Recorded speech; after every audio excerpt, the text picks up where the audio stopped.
Good afternoon, everyone. This is Ruth Mitchell with the Wholesaler magazine. In just a moment, we will be continuing our series on generational leadership featuring this time around Nick Porter.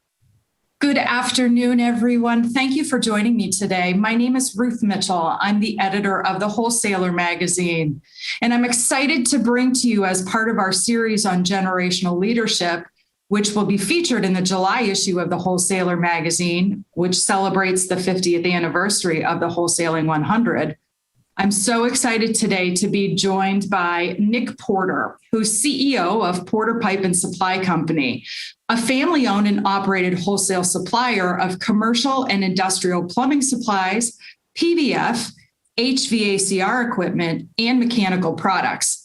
Headquartered in Addison, Illinois, the company has served the metro Chicago area since 1976, with a focus on being a go-to supplier for commercial plumbing, mechanical contracting, industrial repair, and manufacturing needs.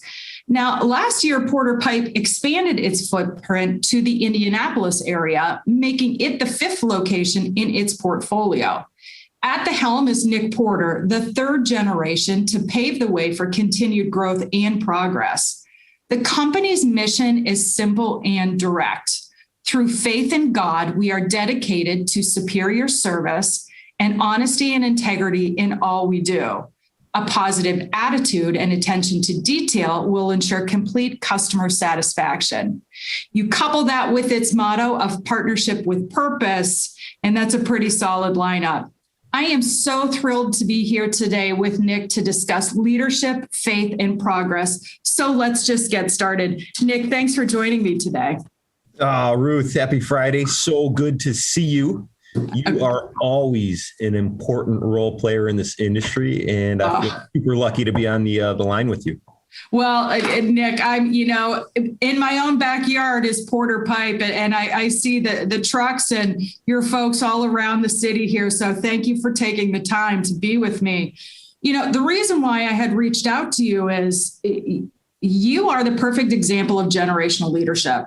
Now, I know that you have grown up in the family business. I recall memories that you shared with me as a young child. You would ride your bike through the warehouse and we would laugh. You would tell me you took one turn really quick. Of course, we can't do that now, that's for sure.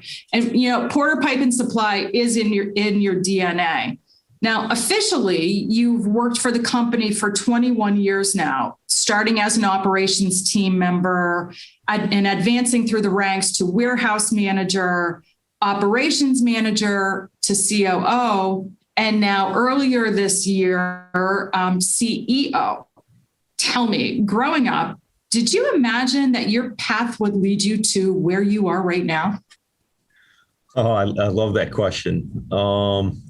I did not imagine that it would lead where I am today when I started, but I will say it was probably 2006 when I set a real destination for myself that someday I was going to lead our family business. And, it's just really been an honor to be able to take on that role fully and have a lot of leadership ahead of me. Well, you definitely do. I mean, again, 21 years with the company and then being at the pinnacle of rising through the ranks of where you are right now. Tell me, when you sat in the seat as CEO, you've got the legacy of this family company on your shoulders here. Can you describe to me your vision and mission and how it aligns with Porter Pipe? Yeah. When you take on family leadership in a generational business, there's a ton of pressures, there's a ton of responsibility, but there's also a ton of opportunity. And I think one of the things that I really fell in love with is having purpose and vision. And people will ask me all the time when I'm out in the world, what do you do for your family business? And I always say I provide vision and leadership. And my vision for the company is to be the best that we can be in every market that we choose to be in. And that's something that guides the decisions that we make. The other piece that I believe in 100% is creating more opportunity for all of our stakeholders. So you take our Indianapolis location as an example. it has become such a microcosm of the phenomenal culture that we have here in Addison. And to see that replicated out of state in a new market, and then to meet the team members that joined there, and I'm in the marketplace meeting customers, there's new vendor partners there. It's the reason to continue to pursue growth, because it creates opportunity for us, for our team members, for our customers, and for the manufacturers. And not enough distributors, I think, recognize as clearly as they could the relationship with the manufacturers and how important it is. So we're working as hard for them as we are for ourselves and our customers. Well, you absolutely are. And you hit on a couple of things that I want to dive a little bit deeper into. And company culture is one of them. I've known of your company for many years, so I know how your company sets itself apart by how tied together your Porter Pipe community is in this culture that you have. Can you describe to our viewing audience here the Porter Pipe company culture? Oh man, I would describe our culture as extremely connected.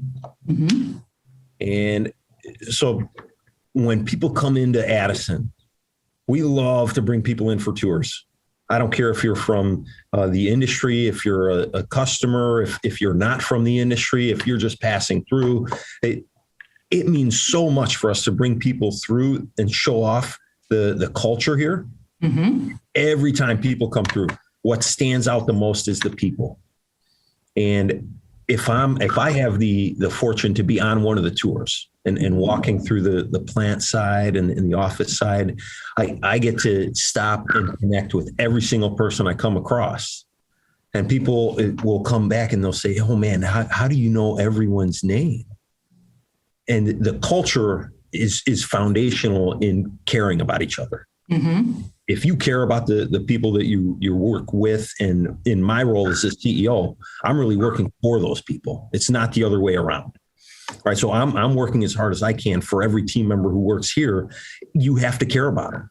And if you genuinely care about them, you don't have to fake it. You don't have to remember anyone's name because you know them.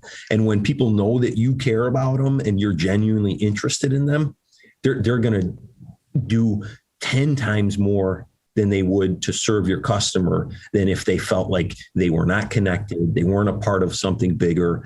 And you got to always talk about your mission, your vision, and your purpose. And if people buy into it, they run with it. Don't you think that also is in the core value of the company, which is faith-driven, faith-based? Yeah. That leads an automatic genuineness to how you serve and the purpose of what you do. And that's carried through the company as well. So I can definitely understand the partnership with purpose tied alongside that, which you had said extends beyond the team members, but also to the manufacturing and supplier community there. Yeah. So tell me why that partnership with purpose is so important. Partnership in itself requires a foundation of honesty. It requires a foundation of two parties or more benefiting and becoming more than just the sum of themselves. So 1 + 1 should not equal 2 when you're in a partnership. It should equal 4, 6, 8, depending on how many synergies you bring together. And, we always talk about, we have 3 groups of stakeholders. It's the people who work here, the customers we're serving, and the vendor community. And if you are truly partnering with all 3 groups, and you're having conversations that are producing wins for everyone involved, you're not beating up your vendor for a better price because you're getting beat up by a customer who only values you on price, right? We can build partnerships with our vendors that allow us to bring more value to our customers. And that value starts to turn like a flywheel, right? So like our 3 stakeholder groups are the foundational components of how our company flywheel turns. But that partnership has to equal value for everyone involved. And if you don't have a purpose for doing it, people get lost in what they're doing. And if your purpose is to create more opportunity for every stakeholder involved, then you're always looking for how you create value, and value produces opportunity. And every single person involved wins. So parlaying upon that, providing value and delivering upon it, talk to me about your leadership style and how that might be different from the previous generation. Oh, man. Generational differences. That is a thing. It is real. Uh-huh. My leadership style is totally different than my dad's is. And it doesn't make one better or worse than the other. It just acknowledges that they're different. I think my leadership style is super trusting. Mm-hmm. I believe in putting people in positions where they can excel. And I believe my job is to support them in their growth. Right. So I don't want to be the guy who's making all the decisions in the company on a day-to-day basis. I want to be guiding people and getting them really focused and comfortable making big decisions on their own. Mm-hmm. And then when you give people the freedom to make some mistakes, and then you back that up with full transparency on what's going on in the business. And like, if you're going to put honesty as a core value on the wall in your business, like we do, you right. better walk the walk. Right. So when things are going bad in a COVID environment, we're reporting how many positive cases we had. When things are going good, we're sharing performance numbers. We're tying performance components to compensation, to numbers that people can see. It's imperative. So I have a super transparent leadership style. I have a trusting leadership style. And I also have a rather rigorous leadership style. So I get really clear on what the expectations are, and then just always have conversations around that with candor. And candor is honesty, but it's honesty that never hurts. Mm-hmm. It sounds like you have an open door policy there too. I mean, when you just said honesty and openness and being very clear, I mean, for a leader, it's so important to take a stand one way or another and move it forward, but also support those that are working with you and for you along the way. And with that being the case, when you stepped into the role as CEO earlier this year, what was the first thing that you wanted to implement, change, correct, look into, do? What was the very first thing on the top of your to-do list?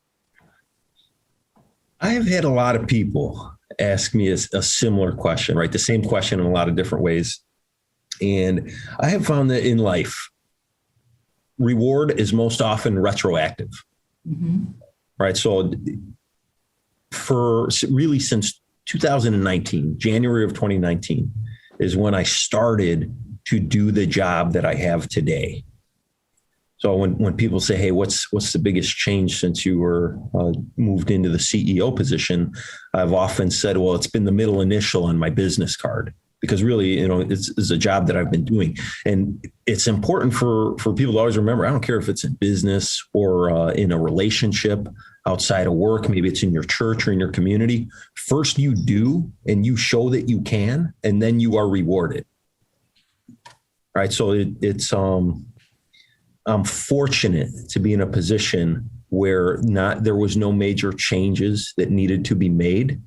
I've had just a wonderful relationship with some of my best friends in the world, or my business partners, in my father and my uncle and my brothers and my cousins. So, when you're well connected, you share a vision, and you're always in good dialogue, mm-hmm. then there's not a lot of drastic changes that need to be made. And sometimes less change, it can produce more impact. Oh, I like that. Carrying on the carrying on. I want to go back to, we were talking about employee and culture. Can you tell me, and I know from our previous conversations that you have many employees that have been with Porter Pipe for years, as well as probably generations of families have worked within the business as well. How do you support the employee growth and employee progress at the company, and provide opportunities for employees as well to move within the company? I think that's a great question. Companies that are growing are always going to have more opportunities for the people within them. So that's one of the purposes behind continuing to pursue growth, right? Because it'd be very easy to keep this company the size it is. We could probably increase the profitability, right, by not having to invest in more growth and capital investment. But if you're committed to creating opportunity, then growth is going to happen. And if growth is happening, it becomes a loop. Right? So that it produces more opportunity. And when a company's expanding and the team members within it see that expansion, they see that there's other places for them to move into. And I think as long as leaders can keep their team focused on keeping the right people on the bus, and then once you're on the bus, you got to be in the right seat. And just because you're in a seat today doesn't mean that you're automatically qualified to be in that seat 5 years from today. Right. And as the company grows, individuals' growth needs to grow with the position, or change needs to be made. And that doesn't mean someone gets off the bus. It just means, hey, maybe there's a different seat on it. And when people see that you're putting the interests of both the person and the company first and foremost, and not just allowing something to carry on for the sake of carrying on, they know there's always more opportunity coming. Absolutely. Well, a great example is when you opened up the Indianapolis location. I believe that there were several employees from the Chicagoland area that had moved down there to help open it and probably still continue to work there. Yeah, several team members moved into management roles. That opened up positions here in Addison. It opened up positions in our Rockford location. Growth will always produce opportunity for the people who are working at that company. Do you provide an avenue of educational opportunities as well for folks? I know that your company is a member of ASA, and for many years, I remember seeing part of the family at the annual conventions, but also the Emerging Leaders Program. What other types of opportunities do you provide employees for getting the information that they need to help them propel forward on their career path? Ruth, I cannot wait to see you at ASA this year.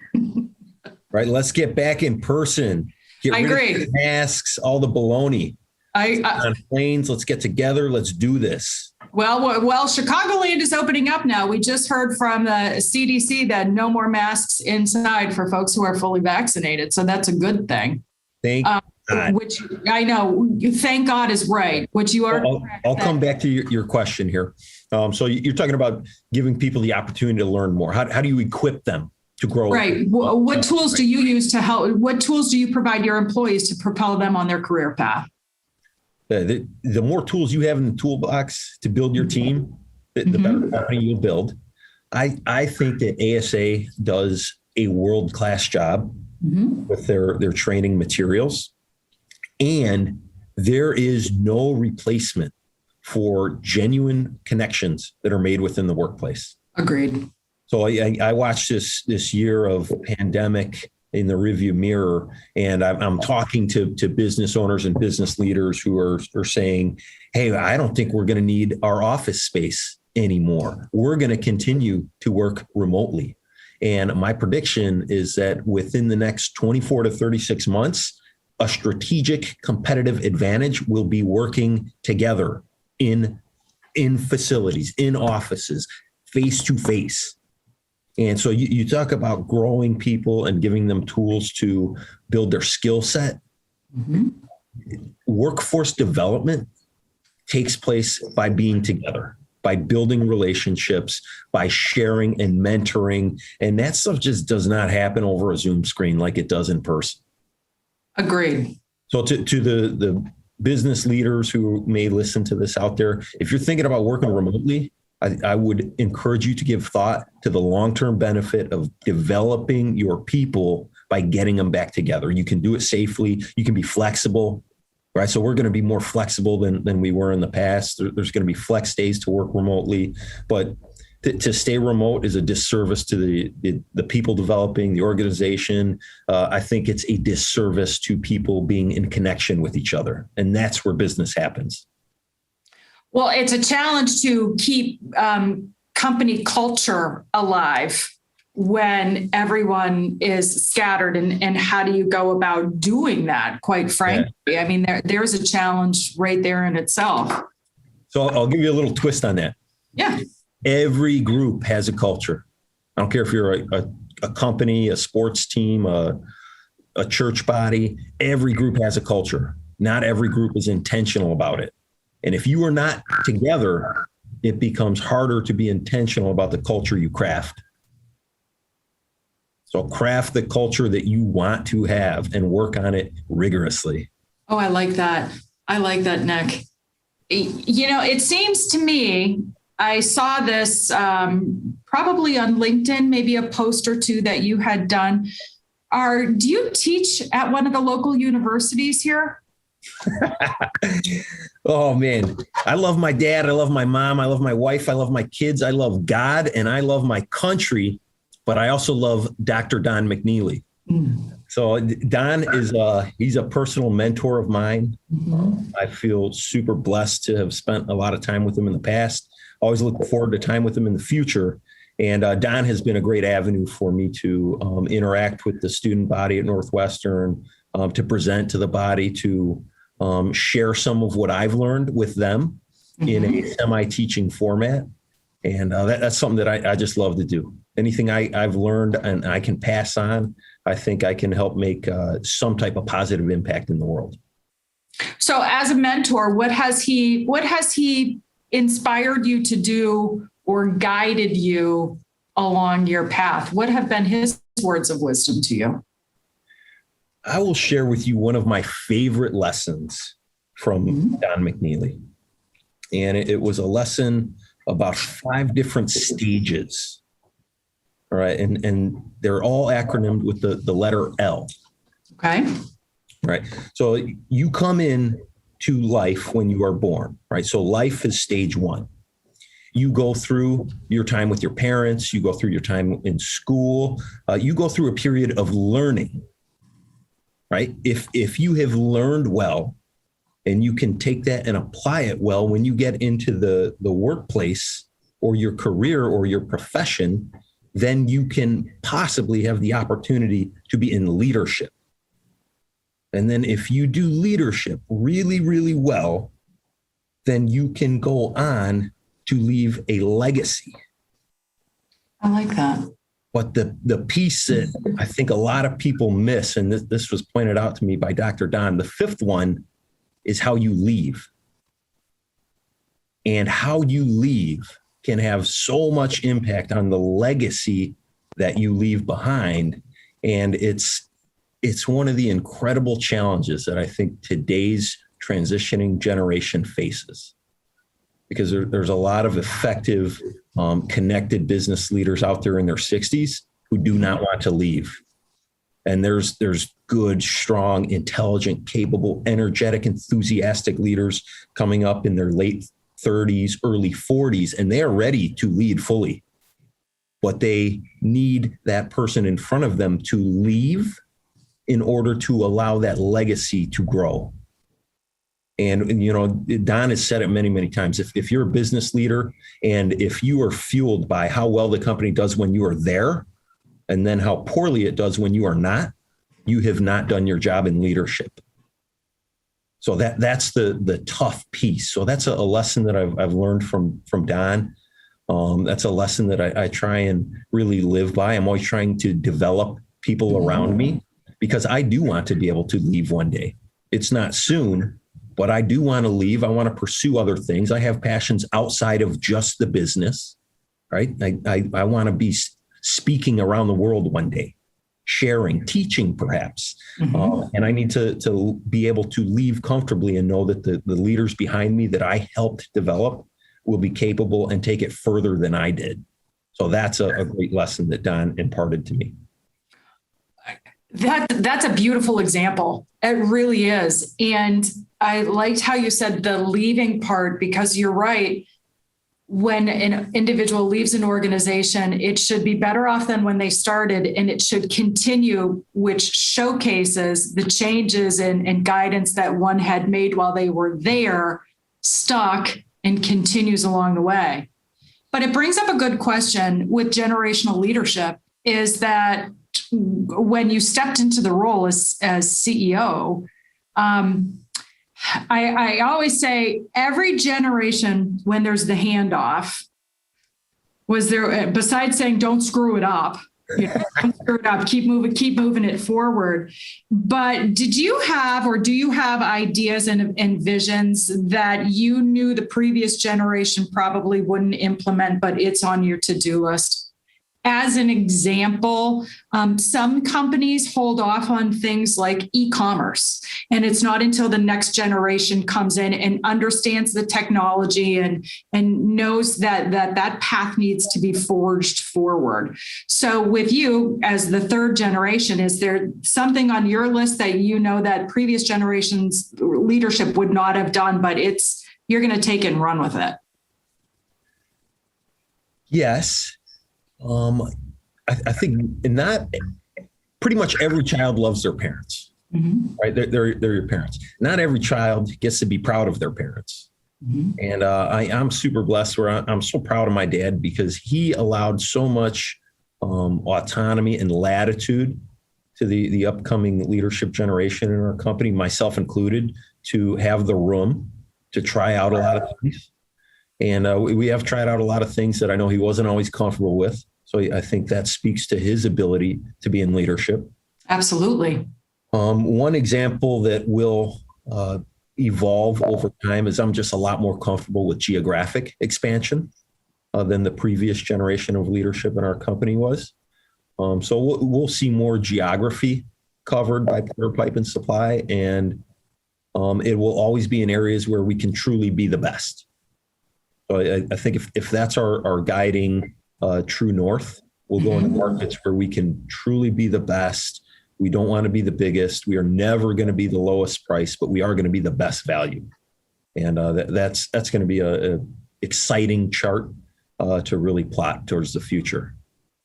Well, that goes back into your core values too, about partnerships. And I know community is in there as well. And it's very important for Porter Pipe to give back and be a part of the communities that you are in. So that'll be exciting to see. I'm looking forward to following your path here. Nick, you can't pour from an empty cup. So there has to be ways that you re-energize yourself and your leadership ability. So can you tell me, what do you do, or where do you go to ensure that you continue to grow as a leader? That's a good question. One perfect example you just mentioned was, you're on the speaking circuit. And, you're guiding folks that are down at a local school, but you're hearing from mentors such as Don McNeely. And I saw it on your LinkedIn profile, and I didn't print it out, but, working for the company is just one portion of it. You're also so actively involved in the community that you serve, which I imagine empowers you as a leader. So can you talk to me about the other things that you do outside the company that effectively make you more effective to where you're sitting today? Yeah. I think every leader needs their own personal peer group, or their own personal board of directors, if you will. And I've been really fortunate to have some amazing mentors in my life, and I've always been really intentional about who those mentors are and who I really work to align myself with. So great mentors is, I can think of a few things more valuable than that. And I think what I've done in a lot of instances is I've formally asked for that mentorship. I've written letters to people, committing to providing value to them in the process of being mentored. And that's been really beneficial. I am a Vistage member. Mm-hmm. Vistage, I believe, is one of the premier CEO leadership peer groups that exists. It's been one of the best investments I've ever made in self. And it has paid significant dividends to our company. So it's all the leaders out there. If you don't have a peer group that's structured and committed to making you a better leader, I would encourage you to seek one. And Vistage is one avenue that could be found. And then the final piece is, when you're committed to sharing what you've learned, you learn more in the process. So engaging with local universities, it will always help me to walk away with something that I didn't walk in with every time I get to do so.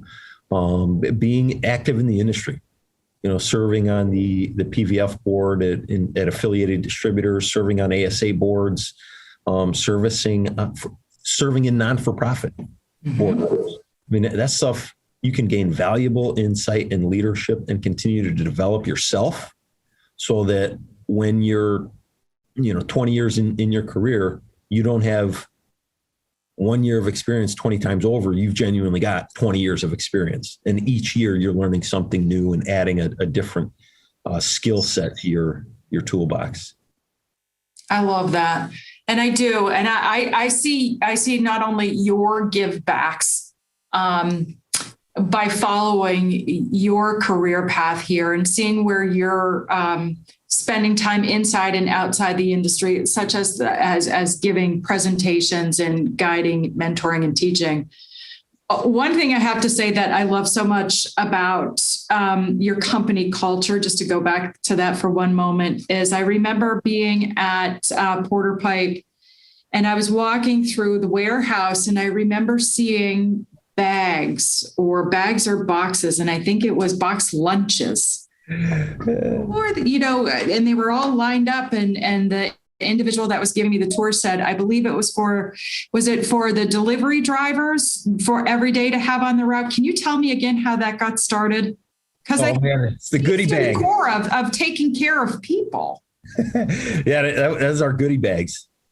And that goes all the way back to, so Bud Porter, my uncle, he's the president of our company today. He was a truck driver when he started in the company. And my grandmother, his mom, would pack him a bagged lunch every day. And as he would be driving around the Chicagoland area delivering product to pipe fitters, they would say, hey, buddy, what you got in the bag? And I got a peanut butter and jelly, I got a Twinkie, I got a bag of pretzels. And they'd be like, oh man, let me get the bag of pretzels, man. I'm starving.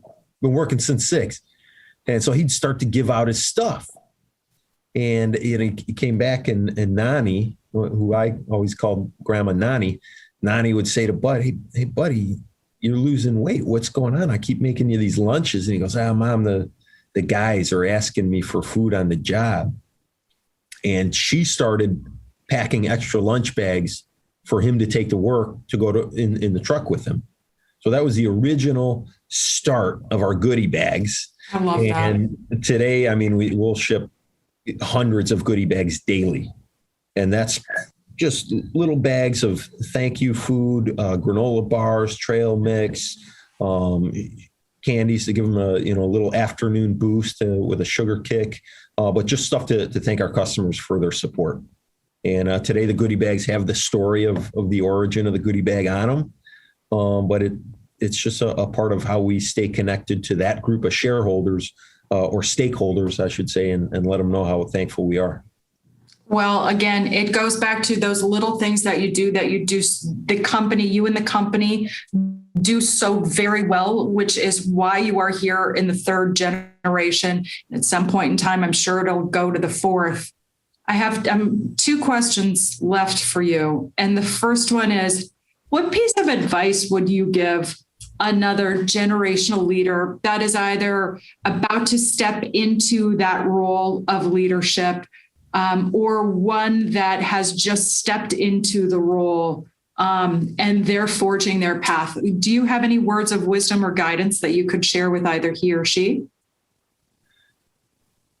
I think some of the greatest pieces of advice that I've been able to digest and really use are: never feel as though you must be what was before you. And it's okay to create your own vision. It's okay to create your own path. It's okay to bring forward your own leadership style. And while leadership styles vary greatly, so long as values always stay in alignment, you can't go wrong. I love that. I love that. My last question to you, Nick Porter, is in the last year, now, taking COVID out of it, and I know everyone says you can't take COVID out of it, but we've all gone through COVID and we've all had to survive and hopefully thrive.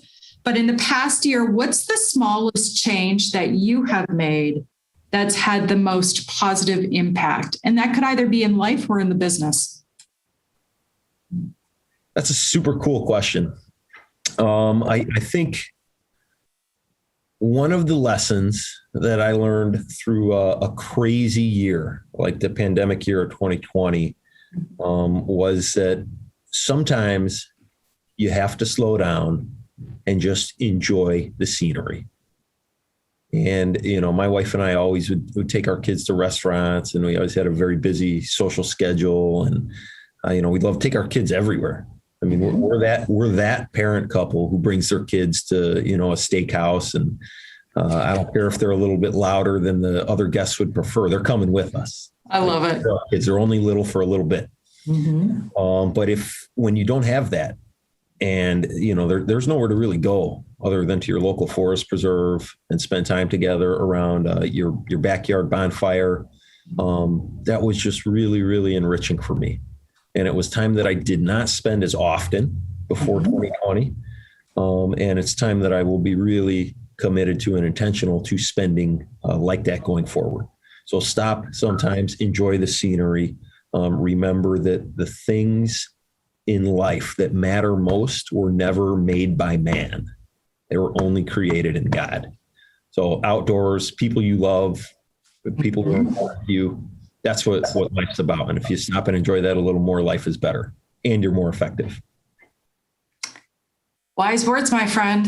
Wise words.